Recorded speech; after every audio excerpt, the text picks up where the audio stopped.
Good evening. Well, the words snow, ice and cold are going to feature heavily in this broadcast for the weather for the next week ahead. But before I get on to that, let's just revisit a bit of climate news that came out this week.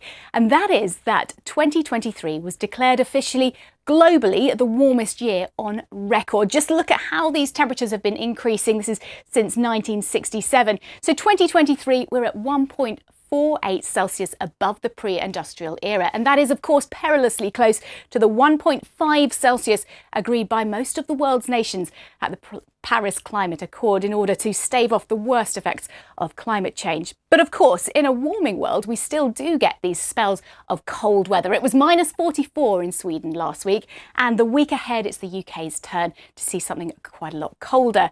So low pressure is going to be clearing off towards the east of us, and that opens the doors for these northerly winds to drag in this cold Arctic air right across the British Isles. We've still got gales across the Northern Isles with more snow showers here, and through this evening and tonight, more snow starting to accumulate across the northern half of Scotland, some of it working into Northern Ireland as well.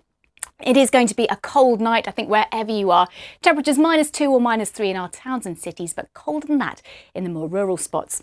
Now, through the day tomorrow, with those northerly winds, it'll be similar areas that see the snow, again across northern Scotland. Perhaps a few snow showers just down the east coast of England, around some of these Irish Sea coasts, and particularly for Northern Ireland. So really anywhere exposed to that brisk northerly wind. Plenty of dry, sunny weather for the bulk of the UK. And although temperatures on your thermometer will be above freezing, when you add on the wind chill, it is going to feel bitterly cold. It'll feel -7, even -8 across the northeast of Scotland in those snow showers. Now, as we head into Tuesday, we're watching this feature here, which works its way west to east across the northern half of the UK. That could bring a spell of potentially more disruptive snow across Scotland in particular. 2 to 5 centimetres likely through the central belt, but there could be 10, even 20 centimetres over the higher ground. For Northern Ireland, it'll be a mix of rain and snow.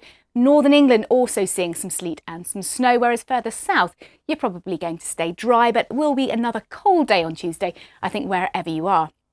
Now, into the middle of the week, into Wednesday, we're keeping an eye on this area of low pressure. Most of the computer models keep it across France, bringing some rain and snow there. But if it is that little bit further north, there's the potential as it bumps into the cold air that we could see some snowfall across the far south of England. But I think it'll stay away towards the south. It's going to be cold wherever you are. More snow showers again coming in on that northerly wind for Scotland, Northern Ireland as well. And temperatures are only going to be a few degrees above freezing. Again, feeling colder with the wind chill, especially in the north. Not a great amount of change into Thursday. Northerly winds driving in more snow showers for the north of Scotland. There could be several centimetres accumulating here, so quite disruptive snowfall there potentially. And around some of these exposed Irish Sea coasts, again, you've got the chance of some snow flurries. Top temperatures somewhere between about 1 to 5 for most of us.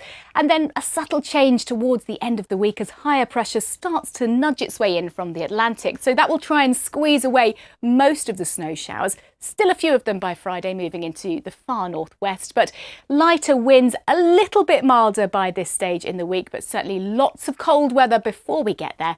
But for now, it's back to Charlotte.